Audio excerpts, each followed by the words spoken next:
উদারতা দেখিয়ে আমাদেরকে ডেপুটি স্পিকার দেওয়ার দরকার নাই। উদারতা দেখিয়ে জাতীয় সমস্যা সমাধানে এক জায়গায় একসাথে বসে। এটা সংসদের ভিতরে হবে না, কারণ সংসদের ভিতরে সকল দল প্রবেশ করে নাই।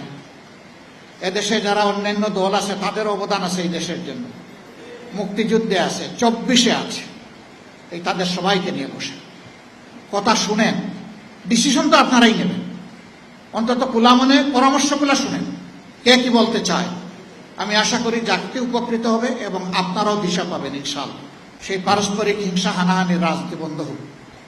আফসোস, এখনো শুধু একটা ইলেকশন হয়ে গেছে, সেইটাকে কেন্দ্র করে মানুষ খুন হচ্ছে, এমনকি নিজ দলের মানুষকেও খুন করা হচ্ছে। তাহলে ফেসিবাদ বিদায় নিল কোথায়? ফেসিবাদ এতদিন আত্মগোপন করে গর্তের মধ্যে ছিল, এখন আবার মাথা তুলতে শুরু করেছে। দেশবাসীকে বলবো, এই ফেসিবাদ নতুন করে কেউ যদি কায়েম করতে চায়, ইনশাআল্লাহ সবগুলো হাত একত্রিত করে আমরা রুখে দেব ইনশাআল্লাহ। রুখে দেওয়ার জন্য তৈরি থাকতে হবে।